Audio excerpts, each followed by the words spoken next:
저는 지방에서 물리치료사를 하고 있습니다. 저희 신랑은 사업을 하고 있는데 사업을 하면서 골프를 자주 다니는데 테니스 엘보우가 주기적으로 나타나서 제가 다니던 병원의 단골이라면 단골 환자였어요. 얼굴만 알고 지낸 지는 거의 1년 정도 되었고 어느 날 저한테 이제 이사를 가게 되어서 저의 병원에 못 온다고 하길래 팔 조심하시라고 인사를 했는데 신랑이 이제 병원을 못 오니 만날 수가 없다고 해서 연락처를 교환하고 만나게 되었습니다. 저희 신랑은 당시에는 작게 사업을 하고 있었는데 사업을 한창 키울 때라 정신없이 바빴던 기억이 나네요. 연애를 하면서도 일이 바쁜 신랑은 그러는 와중에도 본인의 친구들을 소개를 많이 시켜줬는데 그 중에 초등학교 동창이라는 한 여사친을 알게 되었습니다. 신랑과 아주 오래된 친구고 예전에는 부모님들도 다 알고 지내던 친한 사이였다고 들었습니다. 같이 밥을 먹으면서 이야기를 해본 그 여사친은 TV나 드라마에 나오던 사람들과는 달리 엄청 시원시원하고 쿨한 느낌이 드는 그런 사람이었어요. 굳이 신랑의 이야기를 꺼내면서 공감대를 찾으려 하기보다는 제가 입고 있던 옷이나 취미생활처럼 엄청 소소한 것들로 대화를 했었거든요. 그래서 입고 있던 옷을 어디서 산 건지, 주말에는 뭘 하는지, 최근에 다녀온 예쁜 카페는 어떤 곳이 있는지 그런 대화를 하다 보니 시간 가는 줄을 모르겠더라고요. 그렇게 저에게는 여사친이 꽤 괜찮은 첫인상이었던 기억이 나는데 신랑과 여사친이 만날 때에도 꼭 저도 연락해서 같이 만나는 사이로 발전을 했고요. 제가 프로포즈를 받았을 때에도 그 친구가 엄청 축하해줬거든요. 그렇게 저희 부부는 결혼을 하게 되었고 저는 일을 그만두고 전업주부를 하게 되었습니다. 매일 일을 하려다 일을 안 하고 쉬려니까 좀 쑤신다고 할까요? 너무 심심했는데 신혼집이 제가 살던 곳과는 거리가 좀 있어서 마땅히 친구도 없어서 신랑의 여사친과 언니 동생 하면서 친하게 지내다가 결국에는 같이 음식을 배우는 학원까지 다니게 되었어요. 오늘 구절판 하네? 이거 오빠가 좋아하는 거잖아요. 아, 수철 씨가 구절판 좋아해요? 몰랐어요. 어렸을 때로 확실치는 않은데 잘 먹었던 것 같아. 오늘 잘 배워가셔야겠어요. 그러게요. 고마워요, 언니. 사실 구절판이라는 메뉴 한정식 집에 가면 자주 등장하는 메뉴라서 여기까지 입맛을 아는 건 뭐 그러려니 생각을 했어요. 그런데 하는 메뉴들마다 이건 수철 씨가 좋아하는 거? 아, 이거 아버님이 잘 드시던데 뭐 그런 이야기까지 하니까 기분이 좀 안 좋기 시작하더라고요. 그래도 알고 지낸 시간도 길고 같이 밥을 먹은 적도 많아서 그러려니 했는데 한 번은 요리 수업이 끝나고 나서 카페에서 이야기를 하고 있었어요. 그날도 신랑의 이야기가 아니라 요즘 사람들이 많이 가는 호캉스나 그런 이야기요. 한참을 수다를 떨고 있으니 카페 사장님이 제철 복숭아라고 하면서 복숭아를 담아서 가져다 주셨습니다. 언니, 복숭아 좀 드세요. 요즘 제철이라고 주나 봐요. 복숭아 얼마 만에 먹는 건지 모르겠다. 그러게요. 저도 복숭아 몇 년 만인 것 같아요. 우리 민철이가 복숭아 알러지가 있어서. 아, 수철이도 복숭아 알러지 있으니까 너도 집에서 복숭아 먹기는 텄네. 수철 씨 알러지 있는지 몰랐어요. 그리고 민철이는 누구예요? 아, 내가 말 안 했구나? 내 아들이야. 어머, 언니 결혼하셨었어요? 아니, 자세히 말하긴 그렇고 그냥 내 아들. 그렇게 갑자기 분위기가 무거워졌고 그렇게 어영부영 대화가 마무리되었어요. 사람마다 말 못할 비밀 한두 개쯤 있다고 생각을 했었기 때문에 굳이 물어보거나 하지는 않았어요. 그렇게 그 내용들을 잊고 지냈는데 하루는 제가 개인적으로 할 일이 있어서 집 컴퓨터를 사용하는데 컴퓨터가 고장이라도 난 건지 자꾸 렉이 걸려서 신랑에게 말을 하고 신랑의 컴퓨터를 쓰고 있었습니다.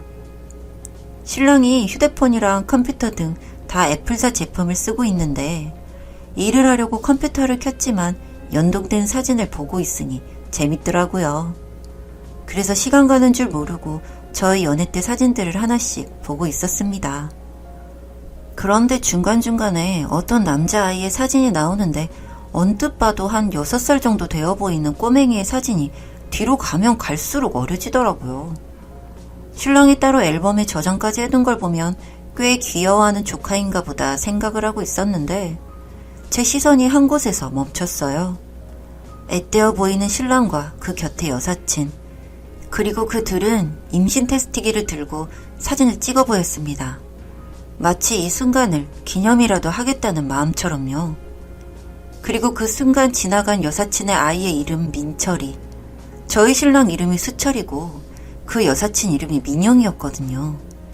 그래서 아이 이름을 민철이라고 지은 건가 하는 생각까지 하게 되자 하룻밤의 실수나 그런 게 아니라 사랑하는 사이였고 애정을 갖고 아이의 이름을 지은 걸 알 수 있었어요.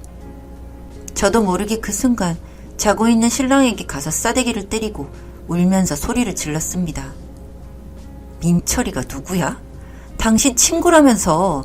친구인데 친구랑 애를 갖니? 무슨 소리야, 진정 좀 해. 잠에서 깬 신랑은 상황 파악을 하는 듯 했고 제가 본 사진에 대해서 이야기를 했습니다. 두 사람이 임신 테스트기를 들고 사진을 찍을 일이 연인 사이에서나 하는 일이 아니면 이게 친구 사이에 가능한 일이냐고요. 신랑은 잠시 말없이 있다가 조용히 무릎을 꿇었습니다. 당신한테 미리 말 못해서 미안해. 미안해? 미안하기든 해? 이걸 속이고 결혼한 게 지금 말이 된다고 생각해? 어렸을 때 실수로 생긴 아이야. 책임지고 결혼은 못해도 아이랑 살 수 있도록 내 나름의 책임은 지고 있고, 다만 당신한테 미리 말하지 못해서 미안해. 이런 걸 알게 되면 당신이 나를 어떻게 볼지 상상이 안 돼서 그랬어. 그럼 지금은? 지금은 내가 당신이랑 못 헤어질 것 같아? 그런 게 아니라 정말 당신한테 미안해. 항상 미안해. 그런데 걔랑은 정말 그런 사이 아니야. 민영이도 지금 남자친구도 있고 결혼도 할 생각하더라. 당신 그럼 지금 나랑 재혼인 거 맞지? 아, 결혼한 거 아니고 그냥 아이만 낳은 거야. 난 그 차이점도 모르겠고 너무 혼란스럽다. 생각할 시간을 좀 갖자. 그렇게 집을 나와 근처 호텔에서 지내고 있었는데 그 여사친에게 연락이 왔습니다. 이제 다 알게 됐다면서? 수철 씨가 무슨 말을 했는지는 모르겠지만 울면서 전화가 왔더라. 딱해서 정말. 이왕 알게 된 김에 수철 씨랑 이혼 좀 해줘. 넌 알지 모르겠지만 민철이는 수철이가 아빠라는 거 다 알고 있어. 물론 왕래도 하고 있는 사이고 너만 없으면 적어도 우리 가족은 행복해질 것 같아. 너도 그런 사람이랑 같이 지내기는 싫잖아. 안 그래? 그 문자를 받으니 이혼을 해야겠다 싶다가도 이혼을 해주기가 싫고 그랬습니다. 이럴 경우 상간녀 소송이 가능한지도 모르겠고요. 다시 집으로 돌아갔습니다. 제가 잘못한 게 아니니까요. 마음 같아서는 머리채도 잡고 그 아이가 보는 앞에서 여사친이라는 그 여자를 때리고 욕이라도 하고 싶었는데, 그래도 아이는 죄가 없다는 생각에 신랑에게 조용히 이혼을 요구했습니다. 신랑은 다 잘못했다고 미안하다며 제 바지가랑이를 붙잡았고, 저는 눈에 보이는 대로 신랑에게 집어 던지고 방으로 들어갔어요. 그리고 다음날 이혼 소송을 걸었습니다. 결과적으로 신랑의 귀책 사유가 인정이 되어 이혼을 했고, 저는 살고 있던 집과 결혼 후 불어난 재산에 대해서 재산분할과 위자료를 받았어요. 이혼을 하고 나서 저는 신랑이 그 여자에게 돌아갈 것이라 생각했습니다. 아이도 있으니까요. 신랑은 이번 이혼이라는 사건으로 회사에서 평판도 좋지 않게 돌기 시작해서 사업도 좋지 않은 방향으로 가고 있는데, 매일 술을 먹고 술 먹고 출근을 하고 일 처리를 똑바로 못해서 회사도 부도위기에 처했다고 들었습니다. 그리고 웃긴 게 신랑이 그렇게 힘들어져도 여사친은 아이에게 아빠를 만들어주고 싶기라도 했던 건지 곁에서 자리를 지키려 하는데 신랑이 극구 밀어내고 있다고 하더라고요. 다 너 때문이라며. 제 생각에는 회사는 망할 것 같은데 신랑은 앞으로도 어떻게 될지 모르겠네요. 요즘도 미안하다며 연락이 오기는 하는데 저는 아이 있는 남자는 생각이 없네요. 제 판단이 맞는 거겠죠?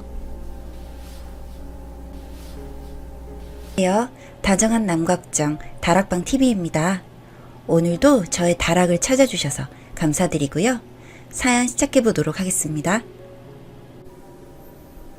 안녕하세요. 저는 30대 초반의 여성입니다. 대학 다닐 때 미팅이나 소개팅을 몇 번 해봤지만 제 인연을 만날 수가 없었습니다. 성격이 안 맞거나 상대방이 양다리를 걸쳐서 깨지거나 그래서 연애에 대한 편견이 강했어요. 그런데 직장에 취업을 하고 워크숍을 갔는데 저에게 호감을 보이는 직원이 있었어요. 키도 크고 훈남이었는데 심지어 수석 합격자였습니다. 우리나라 최고 명문대를 졸업하고 MBA 유학도 다녀온 기대주라 다른 여직원들도 찜하고 난리였던 사람이라 전 은근 으쓱했습니다. 워크숍이 끝나고 본사에 돌아와서 그는 저에게 정식으로 프로포즈를 하고 남친이 되었습니다. 성격도 자상하고 섬세해서 하나부터 10까지 챙겨주는 스타일이었습니다. 레스토랑에 가도 스테이크를 먹기 좋게 썰어서 주고 생선구이집을 가면 가시를 다 발라서 앞접시에 올려주었습니다. 정말 감동받지 않을 수 없었습니다. 제 첫 생일에는 정말 갖고 싶었던 고급 만년필에 각인을 해서 선물로 챙겨주었습니다. 전 만난 지 얼마 안 되었지만 감동의 눈물까지 흘렸습니다. 그리고 남친과 첫 키스를 했죠. 그렇게 100일이 다 되도록 남친은 변함없이 한결같이 저에게 쭉 잘해주었습니다. 그 일이 있기 전까지는 말이죠.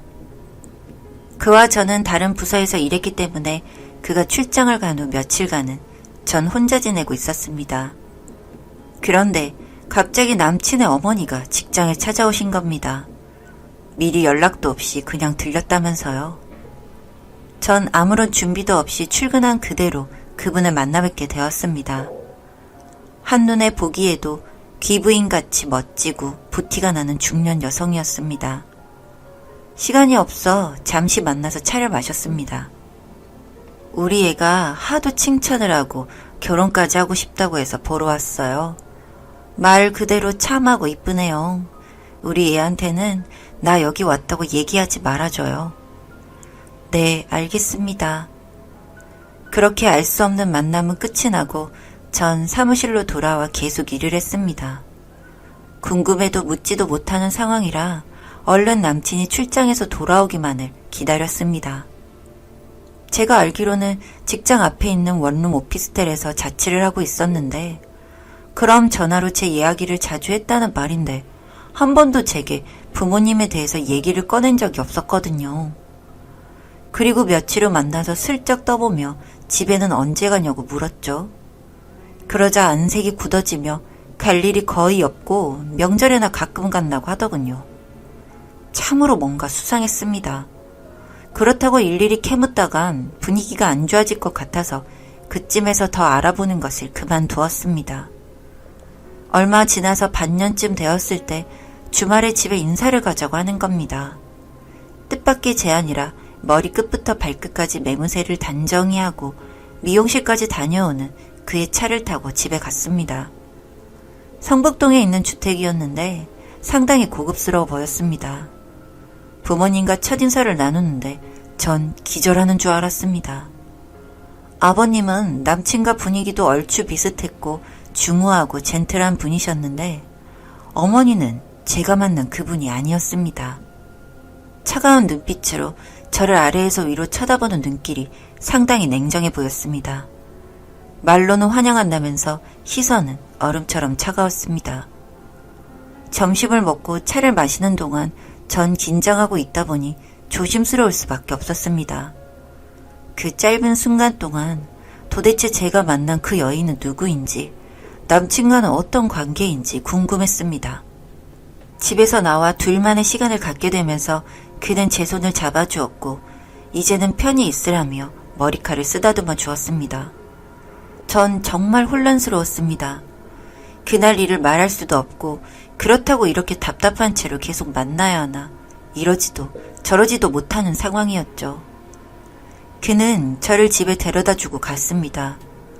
그날 밤 고민을 거듭하다가 친한 친구에게 연락을 해서 만났습니다. 고등학교 동창이었는데 산전수전 공준전까지 겪은 친구라 인생 상담을 하기에는 최적의 상대였습니다. 맥주 한 잔을 하면서 피로도 풀고 친구와 긴한 이야기를 주고받았습니다. 내가 만나는 그 사람은 누구였을까? 궁금해. 딱 견적 나오는데 뭘 모르는 척하고 그래? 진짜 모르겠다니까? 남친 어머니가 세컨드이거나 지금 엄마라고 만난 여자가 그렇든가 둘 중 하나네. 뭐라고? 세컨드? 그럼 첩이라는 거야? 내가 보기엔 지금 본처라고 앉아있는 그 여자가 첩 같은데? 그냥 돌직구로 물어봐. 뭘 망설여.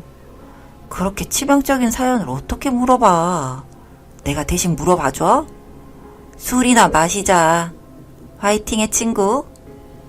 며칠 후 남친과 저희 집 근처에서 와인을 한 잔 마시면서 이런저런 대화를 나누다가 정말 고심해서 그 문제를 물어보았습니다. 얼마나 긴장을 했던지 손바닥에 땀이 흥건했을 정도였죠. 남친은 제 질문에 잠시 침묵하다가 입을 열었습니다.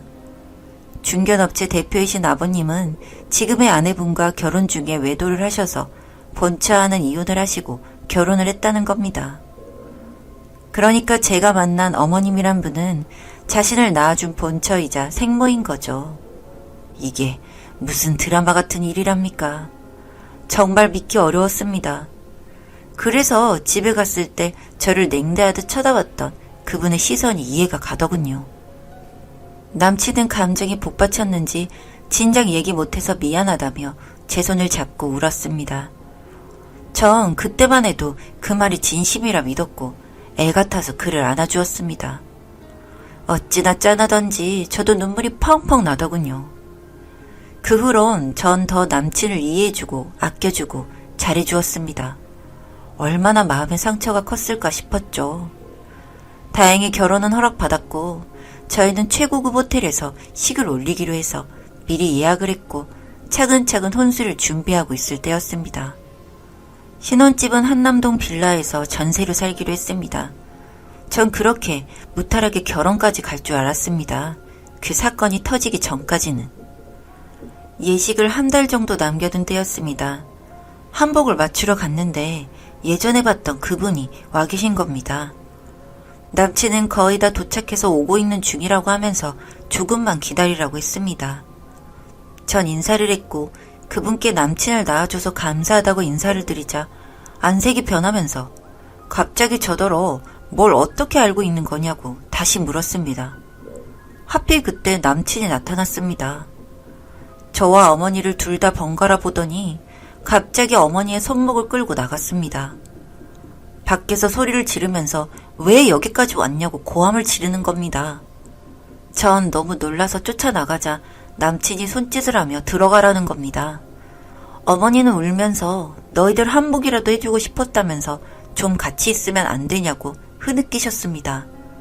전 뭔가 이상하다는 직감이 들었습니다. 본처라면 생모고 본인을 낳아준 사람인데 왜 저렇게 매정하게 대할까 은근 부하도 났고요. 그 궁금증은 남친의 한마디로 모든 게 풀렸습니다. 어차피 예식장도 못 갈 거고 성복동 어머님이 평생 나타나지 말랬잖아. 엄마가 진짜 날 위암나면 아들 인생 앞길 막지 마. 첩 자식이란 말 지겹게 들으면서 컸어. 회사 물려주신다면서 나 3살 때부터 걷어 키운 부모님이야. 엄마 지금 또 남의 남편 뺏어서 그 짓거리 하잖아. 제발 그러고 살지 마. 자식 얼굴에 똥칠하고 싶어? 전 그 이야기를 듣자마자 그 자리에 주저앉고 말았습니다. 남친은 저를 속였던 겁니다. 본처는 인사드리러 갔을 때 절 냉대했던 그분이고 제게 친절하게 대해주며 입안에 혀처럼 굴었던 여인은 소위 세컨드라는 첩이었습니다. 저는 첩의 아들을 사귀었던 거고 결혼까지 약속한 것이었습니다. 남친의 조건이 그렇게나 좋았는데 왜 그 집에서 반대도 없이 허락했나 그것도 신기했고 저를 그렇게 좋아해주는 것도 이해가 갔습니다. 평범하지만 교수 집안이라는 것도 메리트가 있었겠죠. 속은 것도 분했지만 생모라는 사람이 분명 시어머니 대접을 받으려고 쌩 난리를 칠 게 뻔히 보이는 혼사였습니다. 남친을 사랑한 건 분명했지만 그 세컨드 출신의 시어머니는 내내 속썩일 것이 눈에 보이는데 차마 결혼을 할 수는 없었습니다. 성북동 시부모님들도 저를 진심으로 위하는 것 같지도 않았고요. 저도 맞선을 가든 소개팅을 하든 꿀리는 조건도 아닌데 굳이 이런 집에 시집을 가야 하나 회의가 들었습니다. 결국 전 남친에게 이별을 고했고 파혼을 했습니다. 그러자 그 첩이라는 여자가 회사까지 찾아와서 뒤집어 엎고 제 머리채를 잡으며 자기 아들 마음 아프게 했다며 쌍욕을 시전하길래 제가 첩이면 첩답게 굴어. 세컨드 주제에 아들한테 거짓말이나 시키고 이거 안 놔?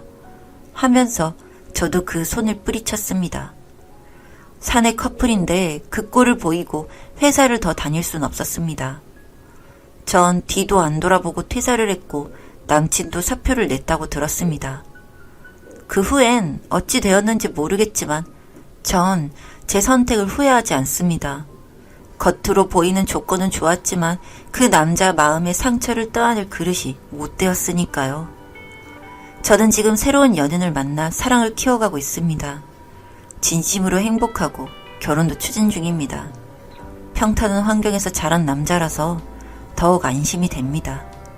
긴 글 읽어주셔서 감사드립니다. 안녕하세요. 다정한 남걱정 다락방TV입니다. 오늘도 저의 다락을 찾아주셔서 감사드리고요. 사연 시작해보도록 하겠습니다. 안녕하세요. 결혼해보신 분들은 아실 테지만 10월드는 많은 분들에게 정말 무서운 곳으로 꼽힙니다. 그리고 이러한 사실은 아직 결혼을 하지 않은 사람에게는 굉장히 두려운 생각이 들게 할 수 있죠. 저한테도 시댁은 그러한 곳이었습니다. 결혼하기 전 즐거웠던 연애 시절, 저희 부부는 사실 결혼만 하고 아이를 낳거나 할 생각이 없었습니다. 어머님, 저희는 딱히 아이 낳을 생각이 없어요. 그냥 땡땡씨랑 저희끼리 행복하게 살고 싶어서요. 하지만 어머님께서는 계속해서 저희에게 아이를 낳을 것을 강요하셨어요. 며칠간의 엄청난 고민이 따랐죠. 남편과 잠을 잘 때에도 서로 사랑해서 하는 건데 아이를 만들려는 목적에서 한다는 생각이 들어서 가끔은 사랑의 행위도 어머님 요구를 채워드린다는 사실로 변질된다는 점에서 화도 났습니다. 그럼에도 머릿속에는 온통 그래도 애 하나만 낳아서 시어머니의 구박에서 벗어나야겠다는 생각이었죠. 그렇게 정말 고생해서 애를 낳았는데 어머님은 저희 아들에게 큰 관심이 없으시더라고요. 어머님, 하도 손주 낳아달라고 하셔서 손주 낳아드렸는데 왜 저희 애한테 관심도 안 주세요? 저도 정말 낳기 싫었고 저희 부부끼리만 오붓하게 지내고 싶었는데 하도 손주 타령을 하셔서 낳은 애기. 하지만 시댁에서는 너무 아기한테 관심이 없었습니다. 저희 아기가 걸음마를 하게 됐던 뛰어다니게 됐던 너무 관심이 없는 시댁. 이러려고 10달 동안 뱃속에서 키우고 배 아프게 낳은 게 아닌데 정말 너무 속상했어요.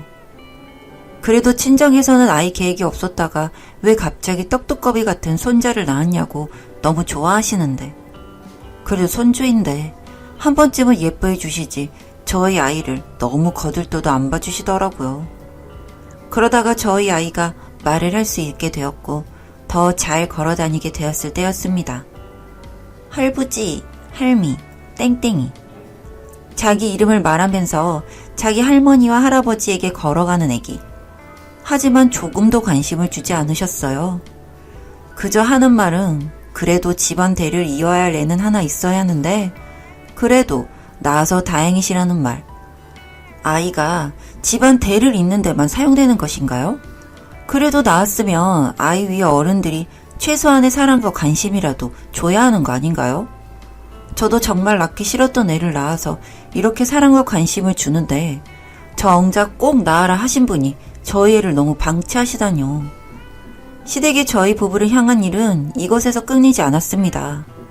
아무래도 제가 임신을 했을 때는 그래도 본인들이 바라는 임신을 했고 애도 낳았는데 저희 애가 좀 걸어다니고 하니까 시댁에서 애가 걸어다니고 말하면 이제 다 큰 거 아니냐고 다시 집안일을 제대로 시키기 시작하셨습니다. 애기는 옆에서 울고 저 울다가 눈치 보고 안 울겠지 하면서 계속 집안일을 시키시는 시부모님. 정말이지 너무 속상하더라고요. 아직 저희 애도 계속 엄마 찾는 나이인데 어떻게 해서 계속 집안일을 시키시고 애도 안 봐주시는지. 어머님, 집안일은 제가 해보겠지만 대신 그 시간에 애 좀 봐주시면 안 될까요? 땡땡이가 아직 어려서 제가 옆에 조금이라도 없으면 보채서요. 땡땡 아빠도 일 가고 해야 해서 계속 애 옆에 붙어 있을 수도 없고요. 어머님이 애기한테 관심 없으신 건 알겠지만 계속 땡땡이 아무도 안 돌보면 애기도 저도 둘 다 너무 지칠 것 같아요. 좀 봐주세요. 말씀을 드려도 시어머니는 애를 사랑하는 할머니의 표정이나 느낌은 온데간데 없고 그저 대충 애를 좀 보다가 이제 안 온다고 다시 본인 할 일을 하실 뿐이었습니다. 남편도 회사를 가고 집에 오면 밤이어서 제대로 애를 돌봐주기 힘들고 시어머니는 애를 제대로 봐주시지도 않고 일만 시키시고 너무 힘든 독박육아. 저는 어느새 저도 모르게 병들고 있었어요. 계속해서 드는 우울한 기분, 확 뛰어내려버리고 싶다는 생각뿐이었죠. 하루는 저희 부부 말고는 주위에 제대로 사랑을 해주는 사람이 없는 저희 아기도 불쌍하고 홀로 아이를 키우는 제 자신이 불쌍해서 확 뛰어내리고 싶다는 생각이 들었어요. 그러다가 불현듯 내가 지금 뭐하고 있지? 하는 생각이 들더라고요. 정말 저도 제가 너무 걱정이 되는 마음에 병원에 가봤습니다. 결과는 당연스럽게 우울증.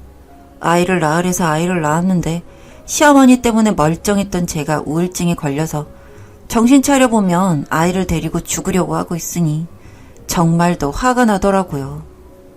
남편은 바쁘지만 그래도 주말에는 누구보다 아이를 열심히 돌봐줘서 남편은 그렇다 쳐도 저는 아이를 꼭 낳으라 하고 하나도 돌봐주시지 않고 방광까지 하는 시댁에게 꼭 복수할 필요가 있다고 생각이 들었습니다. 여보, 어머님이 우리 애를 낳으라 하시고 너무 방목하시고 도와주지도 않으시고 그런데 내가 요즘 너무 우울한 마음이 너무 많이 들어. 정신 차리고 보면 창문 앞에 내가 애기 안고 서 있고 그래서 오늘 혹시나 하는 마음에 정신과에 갔다 왔는데 나 우울증이래. 조현병도 올 수 있다고 하더라. 나 너무 힘들어. 정말 어머니께 내가 얼마나 힘든지 제대로 전해드리고 싶어. 아이 안 낳고 싶었지만 자꾸 원하셔서 아이 낳았고 그 아이 사랑으로 잘 키우고 있는데 아이 노래 부르셨던 어머니는 왜 이렇게 애기한테 무관심하신 건지 나 너무 화가 나. 나 숨이 막히는 기분이야. 매일매일 울면서 남편에게 너무 힘들다고 토로했습니다. 하지만 남편도 본인의 어머니니까 크게 어떻게 할 수 없다 생각했는지 남편이 할 수 있는 일은 그저 저를 위로해주는 일 뿐이었어요. 하지만 저는 정말 이렇게 계속 가면 제가 너무 병들 것 같고 저희 아기에게도 너무 안 좋을 것 같아서 꼭 저희 아이도 사랑받을 수 있게 하고 저도 정상적인 며느리로 사랑받아야겠다는 생각이 들었습니다. 저도 사랑받고 아이도 사랑받게 하기 위한 복수. 어떻게 하면 좋을지, 어떻게 준비해야 할지 막상 생각은 했지만 어떻게 해야 할지 너무 어려웠어요. 그러다가 저에게 한 가지 생각이 스쳤습니다. 결혼하신 지 오래되신 시부모님, 하지만 두 분 사이도 오래된 세월 속에서 무뎌져서 결혼 기념일을 제대로 못 챙기신 지 오래되신 것 같더라고요. 시아버님 입장에서는 뭘 이 나이까지 그런 걸 챙겨인 듯 하지만 시어머님 입장에서는 그래도 본인도 여자인데 계속해서 설렘을 느끼고 싶어하는 눈치셨습니다. 어떻게든 꼭 챙겨드리고 싶었지만 좀처럼 어떻게 해야 할지 갈피도 잡지 못했던 저. 어쩌면 두 분의 결혼 기념일을 제대로 챙겨드림으로써 저도 사랑받는 며느리가 되고 아이도 시댁의 사랑을 받게 할 수 있지 않을까 하는 생각이 들었어요. 시댁의 결혼 기념일을 준비, 설렘을 느끼고 싶어 하시는 두 분. 아무래도 요새 유행하는 리마인드 웨딩이 좋을 것 같다 생각해서 저는 웨딩홀과 함께 바람잡이가 될 좋을 식당을 예약했어요. 좋아하시는 꽃과 향수, 그리고 메이크업샵까지 예약. 준비가 다 완료되고 두 분의 결혼 기념일 전날 오랜만에 두 분을 외식시켜드리고 싶다고 두 분을 식당으로 모셨습니다. 시부모님과의 사이가 원만하지는 않지만 그래도 자주 같이 외식을 하고 시간을 가졌어서 그런지 아무런 의심 없이 식당에 오시더라고요. 어머님, 아버님, 오늘은 드시고 싶으신 거 마음껏 드세요. 제가 오랜만에 제대로 모셔볼게요. 웬일이냐고 하시는 아버님과 어머님. 그동안 아이 낳고 제대로 모시지 못한 것 같아서 죄송하다고, 제대로 모시고 싶어서 그렇다고 말씀드리고 좋아하시는 음식 몇 가지를 시켜드렸어요. 아무래도 사이가 계속 안 좋았어서 그런지 이런 호의는 또 드물었던지라 맛있는 음식도 먹고 식당 분위기도 좋으니 시부모님 기분이 너무 좋아 보이더라고요. 기분도 좋아 보이시고 밥 먹는 내내 분위기도 나쁘지 않아서 기분이 좋았습니다. 어머님, 아버님, 밥 먹고는 제가 예약해둔 곳이 있는데 요즘 유행하는 곳인가 봐요. 같이 가보실래요? 밥을 먹고 나서는 자연스럽게 시부모님을 결혼식장으로 이끌었습니다. 미술 전시회나 음악회 가는 것을 좋아하시는 두 분. 어디 가는 거냐고 물어보는 두 분께 요즘 유행하는 전시회를 보러 가는 게 어떻겠냐 하고 두 분을 자연스럽게 이끌었습니다. 그리고 두 분의 눈앞에 펼쳐지는 넓은 복도, 화려한 꽃들, 사방이 하얗게 눈부시는 식장. 상상치도 못한 공간에 와서 그런지 두 분의 표정이 정말 생각도 못했다는 듯이 놀란 표정이셨죠. 아가, 네가 이걸 어떻게 다 알고 준비했니? 그동안 아이 낳았는데 제대로 좋아해주지도 못하고 일만 시키고 구박만 했는데 우리가 뭐라고 이런 것까지 다 준비를 해주니? 아가, 우리를 원망해도 모자른데. 어느 노부부의 리마인드 웨딩, 오랜만의 설렘. 수줍은 얼굴로 서로의 손을 잡고 식장 한가운데를 건너는 부부. 시댁 식구들의 축하를 받으면서 떨어지는 꽃잎 사이에서 환하게 웃으시면서 입을 맞추는 노부부. 두 분의 결혼 기념일 기념 리마인드 웨딩을 준비하면서 혹시 이래도 두 분 마음에 안 들지 않으면 어쩌나 하고 걱정이 많았지만 두 분께는 꽤 좋은 추억이 된 듯 하더라고요. 그 뒤로 저와 아기에게 크게 관심이 없으시던 시댁의 관심이 달라졌습니다. 아이도 이뻐해 주시고 저도 예뻐해 주시는 시댁. 만일 제가 이런 기질을 발휘하지 못했으면 저와 아기는 어떻게 됐을지 가끔 무섭지만 덕분에 행복해진 시댁과 사이. 저는 앞으로도 시댁과 좋은 사이를 유지해 가려고 해요. 우리 가족 그리고 시부모님 사랑합니다. 안녕하세요. 다정한 남걱정 다락방 TV입니다. 오늘도 저의 다락을 찾아주셔서 감사드리고요. 사연 시작해보도록 하겠습니다. 안녕하세요. 저는 30대 후반의 남성입니다. 나이가 중요하겠나 싶겠지만 저의 와이프는 30대 초반으로 꽤 예쁜 편입니다. 그에 반해 저는 키도 작고 시력도 좋지 않아 늘 돋보기 같은 굵은 안경을 쓰고 다니고요. 사람들은 저희 커플을 보고 미녀와 야수라고 종종 놀리기도 했지만 예쁜 와이프와 함께라면 그런 말도 다 좋았어요. 주변 친구들이 저 같은 애가 어떻게 지금의 와이프를 만날 수 있냐고 종종 물어보기는 했는데 놀랍게도 와이프가 저에게 먼저 사귀자는 말을 했고 저도 처음에는 꽃뱀이나 다단계일 거라고 생각하고 경계를 해보기도 했는데 와이프는 성실한 제가 좋다고 하더라고요. 정말 복에 겨운 만남이었다고 생각해요. 사실 와이프와 연애를 할 때까지만 해도 제가 결혼까지 할 수 있을 거라는 생각은 하지 못했는데 1년 정도 만나다 보니 슬슬 주변 지인들이 결혼 이야기를 하기 시작했고 와이프에게 결혼에 대한 이야기를 꺼냈는데 생각보다 거부감이 없었습니다. 그래서 1년 정도 더 만남 이후에 제가 프로포즈를 하고 결혼에 대한 승낙도 받았습니다. 저는 중소기업에서 일을 하고 있고 와이프는 대기업의 계약직으로 일을 하고 있었습니다. 처가댁에 인사를 하러 갔을 때 와이프가 결혼을 하기에는 직업이 안정적이지 않은 부분도 있었기 때문에 결혼 반대가 좀 있긴 했지만 제가 더 성실히 일을 하고 와이프가 더 좋은 곳에 취직을 할 수 있도록 곁에서 살뜰히 챙기겠다 약속을 드린 후 결혼을 허락받았습니다. 저희 집에서는 이렇게 공주 같은 며느리가 생겨서 좋다고 하면서 적극 환영했고요.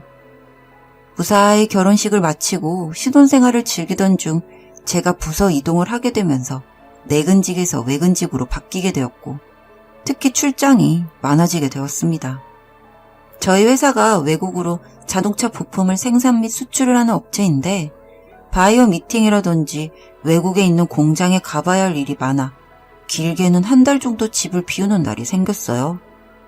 와이프는 원래 활달한 성격이기도 했고 제가 없는 동안 회사 사람들과 어울리거나 강아지 모임 사람들과 시간을 보내곤 했는데 저는 그런 모습들조차 항상 미안했습니다. 결혼할 당시에는 제가 내근직이라 출퇴근 시간이 일정했는데 결혼하고 얼마 지나지 않아 바로 와이프를 혼자 두게 되어 늘 마음이 무겁고 걱정스럽고 애틋했습니다. 그러던 어느 날 갑자기 와이프는 저에게 사진 한 장을 보내왔고 그 사진에는 명확한 2줄이 그어진 임신 테스트기가 있었습니다. 제가 출장도 잤다 보니 아직은 아이를 계획하진 않았지만 그래도 생기면 기쁘게 낳기로 했던 터라 많이 당황스럽진 않았고 다만 한국에서 혼자 임신 테스트기를 확인했을 아내에게 미안했어요. 봤어? 오, 봤어. 너무 잘됐다. 곁에 못 있어줘서 미안해. 아니야, 우리 아기 생겼어. 당장 한국으로 가고 싶어. 이번 출장 끝나면 부서 이동 시켜달라고 떼써야겠다. 그러다 우리 애기가 떼쓰는 거 배우면 어떡해. 뭐 먹고 싶은 거 있어? 일주일 뒤면 한국 들어가니까 그때 사갈게. 그렇게 와이프의 임신 기간이 시작되었는데 임신을 하게 되니 생각보다 잠이 많이 늘어서 거의 대부분의 시간을 자고 있었습니다. 와이프의 계약 만료 기간과 출산일이 얼추 맞게 떨어져서 타이밍도 딱 좋다고 생각하고 있었습니다. 그렇게 거의 10달을 다 채우고도 아이가 나올 생각을 하지 않아서 유도분만으로 저희의 예쁜 딸아이가 태어났습니다. 다행히도 제가 와이프가 출산을 할 때는 출장 일정이 없어서 곁을 지킬 수 있었고요. 처음 태어난 딸아이는 정말 너무너무 예뻤습니다. 세상 그 무엇과도 바꿀 수 없을 정도로요. 거무튀튀한 나를 닮으면 어쩌나, 날 닮아 키가 작으면 어쩌나 걱정도 했는데 뱃속에서 쑥쑥 자라서 3.8kg의 건강한 아이로 저희의 곁에 왔어요. 그렇게 3년이라는 시간이 지났고 아이는 어느덧 말을 할 수 있는 나이가 되었어요. 아이는 자랄수록 예뻐졌는데 와이프와 저 모두 쌍꺼풀이 없는 눈인데 딸아이는 쌍꺼풀이 짙게 있었고 제가 곱슬머리, 와이프가 반곱슬인데 아이는 직모였습니다. 사실 이런 세세한 부분은 유전적으로 확률상 나올 수 있는 비율이라는 것은 알고 있지만 어쩐지 아이는 커갈수록 와이프를 조금 닮았고 저와는 닮은 구석이 없었어요. 오죽하면 주변 지인들이 친자검사를 해보라고 우스갯소리로 이야기를 하곤 했으니까요. 그러다가 정말 친자 확인을 하게 된 계기가 있는데 와이프의 바람 소식을 알았기 때문입니다. 밖에서 와이프와 데이트를 하는데 와이프의 폰이 쉴 새 없이 계속 누군가에게 연락이 오더라고요. 제가 출장을 가는 동안 와이프가 사귄 친구들이겠거니 늘 그렇게만 생각을 했는데 하루는 일을 하다가 직장 동료가 아이 사진을 보여달라고 해서 아내의 SNS에 들어가서 딸 자랑을 하고 있었는데 직장 동료 중 한 명이 댓글을 단 한 사람을 가리키며 딸이랑 이 사람이 닮았네? 한 배 흘리듯이 말했고 저는 점심시간에 그 사람의 SNS에 들어가서 사진들을 봤더니 정말 우리 딸아이와 닮아 있었습니다. 내용을 보니 예전 대기업 계약직으로 근무할 때 상사였던 것 같은데 일을 그만두고 몇 년이 흐른 지금까지도 연락을 하며 지내고 있더군요.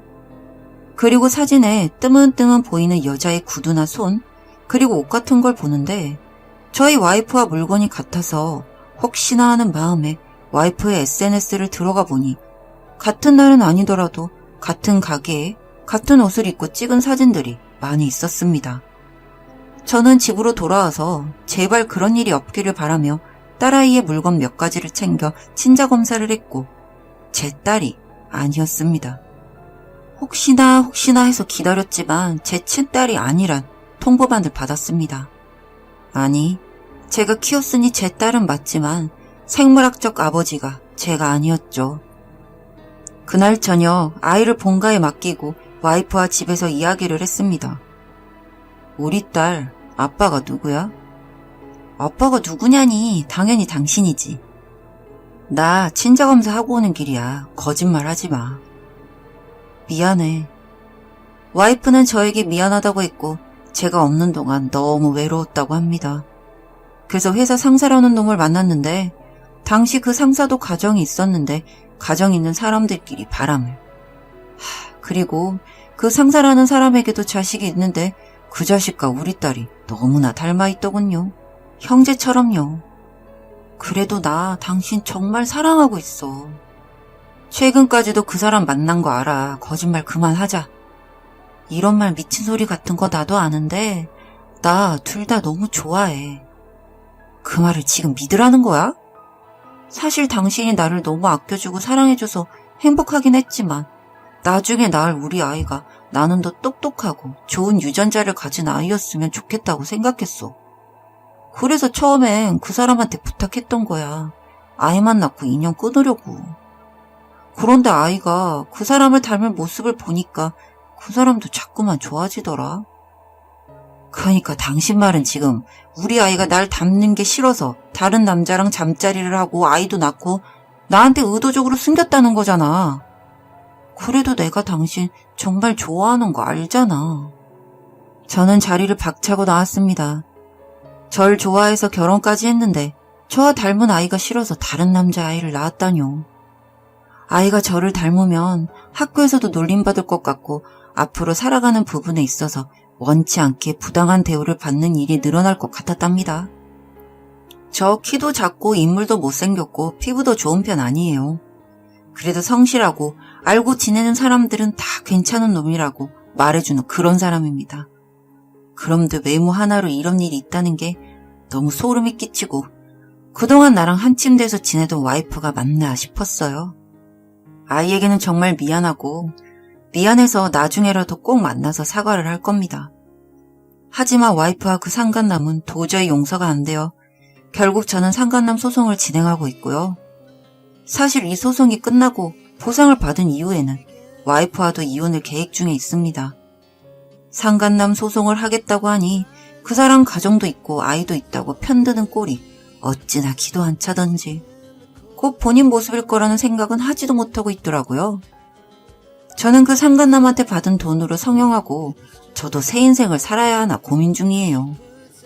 정말 어떻게 사람이 외적인 부분을 흠잡으면서 바람을 타당하다고 이야기하는지 제 상식이 이상한 건지 고민도 했지만 이건 명백히 제 잘못도 아니고 본인의 바람을 합리화한다는 생각밖에 안 들어서 정이랑은 정은 다 떨어졌네요. 앞으로 서서히 피를 말려주려고 합니다. 제 나름의 복수는 지금부터가 시작입니다. 안녕하세요. 다정한 남각정 다락방TV입니다. 오늘도 저의 다락을 찾아주셔서 감사드리고요. 사연 시작해보도록 하겠습니다. 안녕하세요. 저는 고등학교 시절 첫사랑이었던 와이프와 결혼에 성공한 주변에서 말하기를 복받은 놈입니다. 제 와이프는 대기업 계열사에서 일을 하고 있고 저는 자동차 판매업을 하고 있습니다. 그래도 다행히 제가 말을 잘하는 편이라 꾸준히 월 800 이상은 집으로 가져옵니다. 처음 결혼을 하기 위해서 처갓댁에 인사를 갔을 때 처갓집에서는 영업사원이라는 이유 하나만으로 반대가 심했고요. 그런 장인어른과 장모님의 마음을 100번 이해하기 때문에 다음에 인사를 갈 때에는 원천징수 영수증까지 떼서 인사를 드리러 갔습니다. 저는 자동차 판매업에 1, 2년 있었던 게 아니고 그 당시가 10년 차였기 때문에 나름 데이터가 쌓여서 처갓댁 식구들에게 인정을 받을 수 있었던 것 같아요. 와이프와 결혼을 하고 몇 년은 무탈하게 잘 지내고 있었는데 최근 와이프가 모임 활동을 시작하면서 다툼이 생기기 시작했습니다. 와이프가 시작한 모임 활동은 농활 모임이었습니다. 예전부터 귀농을 하고 싶어 했던 와이프는 오픈 카톡방에서 농활하는 사람들과 모임을 시작했고 주말이면 근교를 다니면서 농사일을 도왔습니다. 그 모임에는 일손을 구하기 위해서 모임에 참여한 흔히 품앗이를 위해 활동을 하는 사람들과 농촌 활동을 체험하기 위한 사람들이 있었는데 저도 시간이 될 때마다 같이 나가기도 하면서 귀농에 대한 꿈을 키우기도 했어요. 제가 시간이 안 될 때도 와이프는 주말이면 활동을 하러 갔는데 정말 웬만한 종교인보다 주말에 더 바쁜 것 같았습니다. 와이프의 모임 활동을 제가 싫어하게 된 건 외곽으로 나가다 보니 가끔 외박을 하는 경우가 있었는데 이게 처가댁에 가거나 친구 집에 가는 것도 아니고 아무것도 없는 허허 벌판에 모임 사람들과 같이 자고 오는 게 너무 마음에 걸렸습니다. 물론 와이프가 저녁에 삼겹살을 구워 먹는 사진이나 남녀가 나눠서 자는 방이나 연락은 잘 해주지만 그래도 마음으로 불안한 건 떨칠 수가 없었어요. 그래서 그 문제로 다툼도 몇 번 했지만 제가 주말이면 일이 바쁘다 보니 함께 할 수 없어서 어쩔 수 없다고 생각하며 방치했던 것 같아요. 그러다 최근에서야 오픈 채팅이라는 걸 활용하면 조금 안심이 될 것 같다는 생각을 했는데 그 모임이 좀 이상하더라고요. 처음 인사말을 하고 모임에 1회 이상 참석해야 본 카톡방으로 이동을 한다고 적혀 있었습니다. 그래서 본방이 뭐냐고 하니까 밑에 식구 적혀 있는 거 못 보셨어요? 하며 되물어서 일단 아는 척 하려고 네네 본방 가야죠 하며 말을 이어나갔고 지역 번개 모임을 한다고 해서 회사 동료를 그 자리에 보냈어요.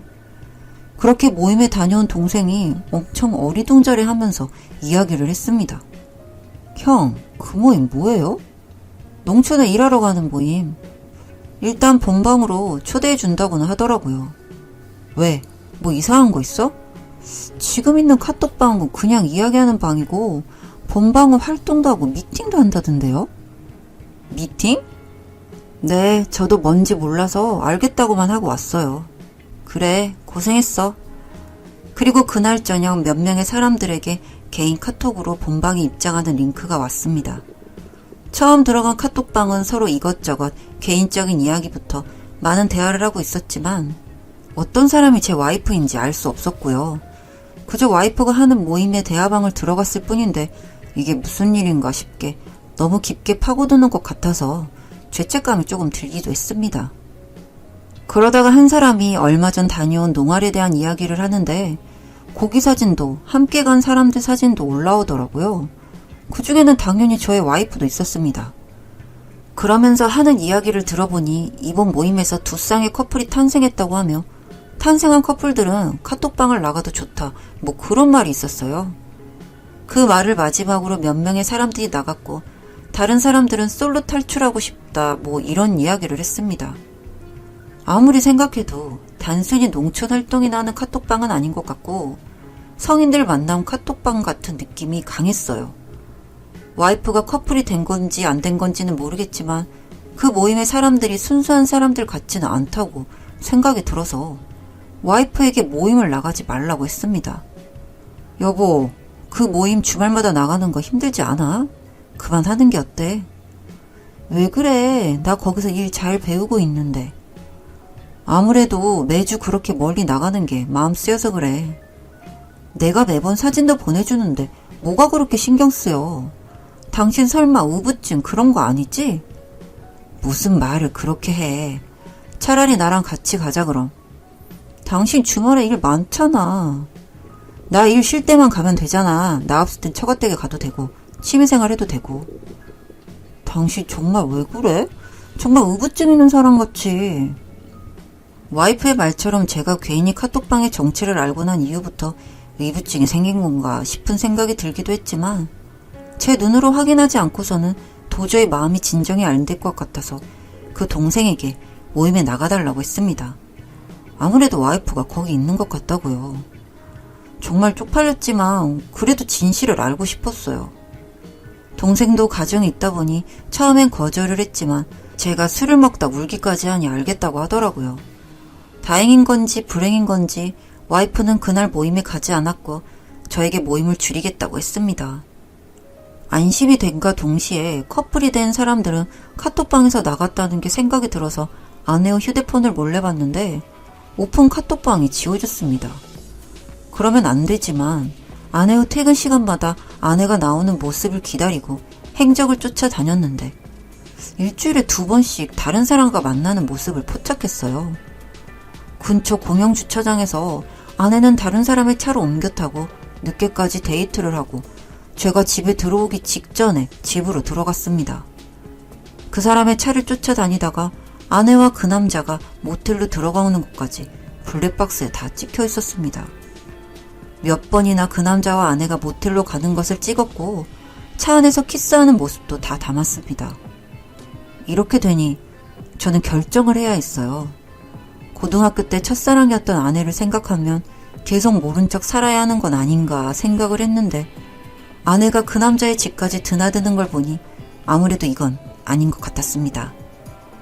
아내가 그 남자의 오피스텔로 추정이 되는 집으로 들어가는 걸 보고 저도 뒤를 따라 들어갔습니다. 여보! 아내의 목소리는 들리지 않았습니다. 그 남자를 보자마자 미친 듯이 때렸고 옆에서 와이프의 말리는 소리가 들렸습니다. 여보 그만해. 이 사람 죽겠어. 무슨 사이야? 아는 오빠야. 아, 아는 오빠랑 모텔도 가고 키스도 하고 다 하나 보네. 당신은 그런가 보다. 왜? 이 사람이 뭐 분홍의 아들이라도 돼? 아님 흙바닥 패티시라도 있는 거야? 그만해. 나도 다 잘못한 것 좀 아니까. 나에게 진정하라고 말하는 그 남자를 또 때렸습니다. 옆에 골프채가 있길래 온 집에 난동을 부렸어요. 그만하세요. 뭘 그만합니까? 당신 유부녀인 거 알고 만난 거지? 뭐, 재혼이라도 할 생각이었어? 그렇게 와이프를 끌고 저는 집으로 갔어요. 가는 내내 와이프는 저보고 미친놈이라며 소리를 지르더라고요. 이렇게 폭력적인 사람이랑 더는 못 살겠다고. 부모님이 반대할 때 그만했었어야 했다고 이혼을 하자고 했습니다. 제가 아닌 그 사람이요. 매 순간 저는 아내에게 최선을 다했다고 생각했는데 아내는 솔직히 저와의 생활이 만족스럽지 않았고 무료했다고 합니다. 그래서 바람을 피웠다고 하더라고요. 저도 이혼하자고 했습니다. 이혼을 할 때 하더라도 정말 작은 것 하나까지라도 다 뜯어내고 싶었어요. 그래서 이혼 전문 변호사를 찾아갔고 제가 폭행을 한 건 때문에 원만히 이혼이 어려울 수 있다고 하여 상간남을 찾아가서 상간남 소송은 하지 않을 테니 합의를 하자고 했어요. 그 남자 참 줏대도 없더군요. 그렇게 저는 이혼 소송을 했고 결국 이혼을 했습니다. 이혼 그리고 위자료 거기에 정신적 피해 보상도 추가로 진행 중에 있습니다. 제가 와이프 때문에 몇 날 며칠을 시달렸더니 간밤에 잠도 오지 않고 일상적인 생활이 불가능해졌거든요. 어차피 제 돈도 아닌 위자료로 뭘 할까 생각을 하다가 와이프의 회사 친구들에게 심심할 때마다 와이프의 불륜 사실을 보내는데 와이프가 처음 몇 번은 대응을 하지 않더니 몇 번 하다 보니 명예훼손 소송을 저한테 걸더라고요. 금액도 크지 않아서 그때그때 벌금 내고 있습니다. 이상하게도 이렇게 와이프 주변 사람들에게 소식을 알릴 때마다 제 정신적 상처도 치유가 되는 느낌이라 수시로 하고 있는데 와이프는 어쩐지 주변에 사람도 없어지는 것 같아서 기분이 좋습니다. 때린 놈이 맞은 놈보다 발 뻗고 편히 지내면 안 되는 게 맞는 거잖아요?